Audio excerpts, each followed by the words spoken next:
Who do you want to start the game? It's preseason week 1. First option, Joe Flacco. He's played for like 20 years. He's not going to start preseason week 1. The next 2 options would be a Kenny Pickett or a Dylan Gabriel. Both are dealing with hamstring injuries. Neither has practiced a ton recently. If they've done anything, I believe it's been 7-on-7. Who do you want to start the game? The next 2 options are... The NFL just got itself a plot twist straight out of a Netflix drama. Myles Garrett and Joe Flacco opened their mouths, and suddenly everyone's acting like Shedeur Sanders being QB1 is the second coming of Tom Brady mixed with a TikTok influencer. The league didn't just blink. It practically had a meltdown like your uncle discovering avocado toast costs $10. Hey, dude, he's incredibly accurate. Yes, he is. He really understands not only offensive football, but he understands what you're doing as a defense. So he'll pick you apart that way. He processes quickly. Like, all those things to me are big-time attributes. Dylan Gabriel threw a pick 6. A motherfucking pick 6. Now I saw the video because I forgot the game came on at 1 o'clock. Now I'm tapped in, but I missed the whole first quarter. Damn, I missed the whole second quarter. But back to the interception. He threw the ball. I mean, look like he threw a dart, though. He threw a dart. Was the interception his fault? I don't think it was his fault. I think it was 26's fault. That wide receiver, it was his fault. Myles Garrett, the guy built like a Marvel character that never skips arm day, decided he had something to say about Shedeur. And when Garrett speaks, the NFL listens. Why? Because the man can probably bench press an entire offensive line and still have enough energy left over to critique quarterback decisions. His bombshell wasn't just words, it was the NFL version of dropping a mic, except it weighed 500 pounds and dented the turf. People feeling bad for Dylan Gabriel and oh my God, Dylan Gabriel and all the positive. I gave Dylan Gabriel credit. I'm done. It's over with. You know what? The worst thing Dylan Gabriel was, it wasn't that terrible pick 6 or you awfully, even though Dylan Gabriel described that missed fumble as a miscommunication somehow. No, Dylan Gabriel, we watched it. You didn't get deep enough on your handoff. Then Joe Flacco, yes, the same Joe Flacco who has made a career out of somehow being both underrated and overrated at the same time, chimed in. The guy who can stand perfectly still in the pocket for 9 hours and still launch a 70-yard pass, decided to weigh in on Shedeur too. It was like your dad suddenly discovering TikTok and deciding to give a motivational speech about Charli D'Amelio. Nobody asked.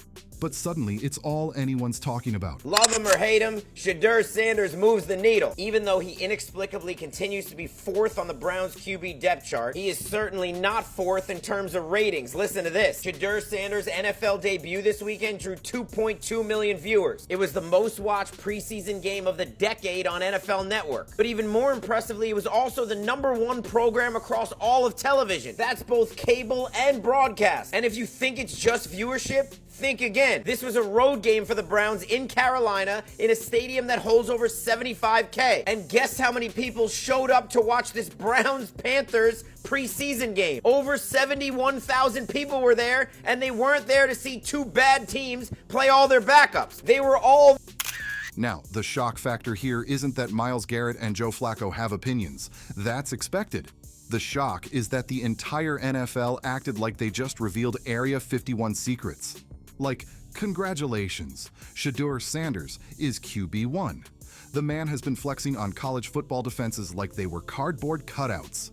Did you really expect him to sit quietly holding a clipboard while some backup with a 49 rating on Madden ran the show? Gabriel made his debut. Let's see how he performed. Looking around, moving around well in the pocket this first drive. Nice throw. Play action, Dylan Gabriel moving around. Wow, he's shifty. And he slides for a yard. And dropping back. Dylan Gabriel looking, firing outside the numbers. Dot. Dropping back, Gabriel dumps it down to the running back, throws it over the middle, hits his wide receiver, Deontay. But here's the hilarious part, the NFL reaction. Players, analysts, and fans are acting like this announcement needed a 12-part ESPN documentary. Oh my gosh, Shedeur QB1? How will we survive? Meanwhile, Shedeur is out here posting on Instagram in designer outfits, unbothered, and probably laughing that the same dudes who doubted him a year ago are now pretending to be his biggest fans. Dillon Gabriel just played in his first preseason game of the year, his NFL debut with the Cleveland Browns, and I'm here to kind of discuss, did he look better than Shedeur Sanders? Is he above the depth chart on Shedeur Sanders? At least in my opinion, I'm gonna have to go and say no. I thought he started off this game really well. Really well. The second quarter came and things got a... Over the middle there to convert a third down to Blake Whiteheart.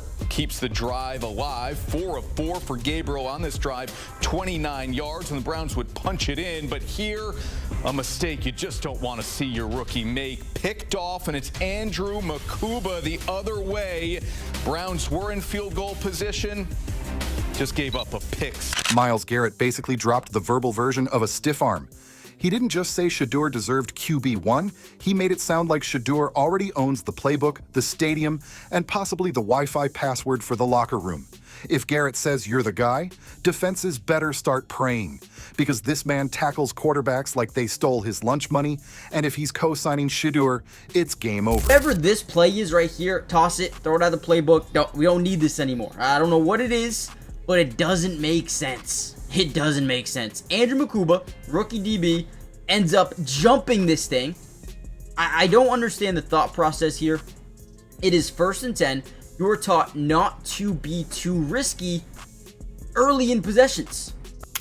And then there's Flacco, who, let's be honest, has been the NFL's weird uncle for years. He's not flashy, he's not trendy, but every once in a while he'll randomly torch a defense and remind everyone he won a Super Bowl. When Flacco throws his support behind Shedeur, it's like Gandalf blessing Frodo.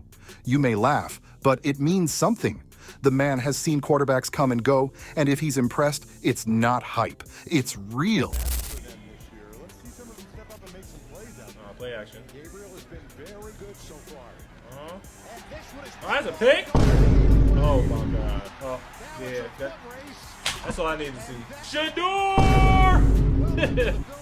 Shedeur! Yeah, it's time, boy. That's all I need to see right there. But you know who isn't impressed? The haters.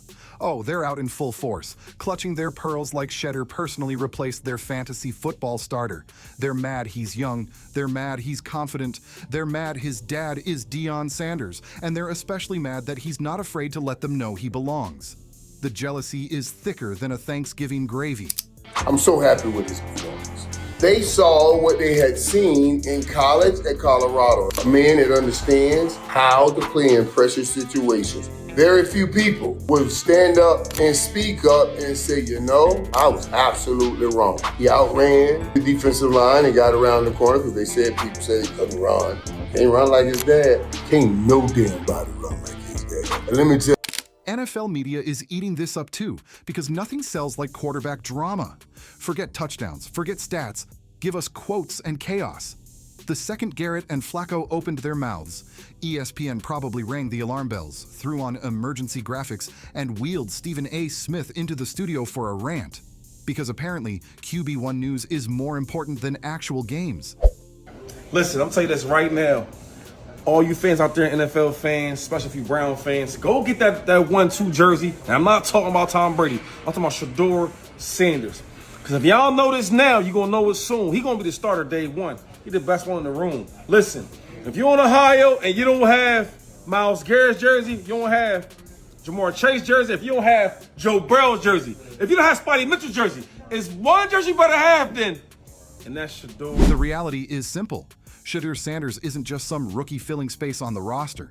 He's marketable, he's talented, and whether people like it or not, he's got the it factor. That's why Garrett and Flacco knew exactly what they were doing. This wasn't just a comment, it was a signal flare to the NFL. Get ready, because Shedeur's about to turn QB1 into primetime television. Ultimately, here's how I see the Browns quarterback situation. You got 4 quarterbacks. Only one of them has the potential to be the future at the position for the Cleveland Browns. It ain't Joe Flacco. Joe Flacco is 40 years old. He will not be on this team next season. It won't be Kenny Pickett. I mean, we've seen Kenny Pickett. It's not going to be Kenny Pickett. Dillon Gabriel is not ready for first team reps. and he's got just too many limiting factors. And let's not forget the comedy of it all. Imagine being the guy who was supposed to win QB1 before Shedeur stepped in. You spent all offseason grinding, studying film, throwing passes in the rain, only for Garrett and Flacco to casually announce, "Yeah, thanks, but Shedeur's the guy now." Brutal. That's like practicing for American Idol for years, then Simon Cowell shows up and says, "Actually, Beyonce's auditioning today, so good luck with that." Miss passes, you feel me? But there is something that you have to consider here. Shedeur is known to be the more accurate quarterback, and he was always running for his life. That's something you have to think about. He did not have the same offensive lines that Dillon Gabriel actually had. The fans are split too. Half of them are screaming "finally," while the other half are sharpening their Twitter fingers, ready to break down every incomplete pass like it's a federal investigation. That's the price of being QB1. One day you're the savior, the next day they're blaming you for the weather. Miss passes, you feel me? But there is something that you have to consider here. Shedeur is known to be the more accurate quarterback, and he was always running for his life. That's something you have to think about. He did not have the same offensive lines that Dillon Gabriel actually had. So, yeah, Garrett and Flacco dropped a bombshell. But let's be real, it wasn't about shock. It was about reality. Shedeur Sanders as QB1 isn't just a headline, it's the future. Whether the league is ready or not, he's coming. And apparently he's bringing endorsements, swagger, and maybe a designer suit for the post-game conference. So buckle up, NFL, because if Myles Garrett approves and Joe Flacco co-signs, then the Sanders era is officially underway.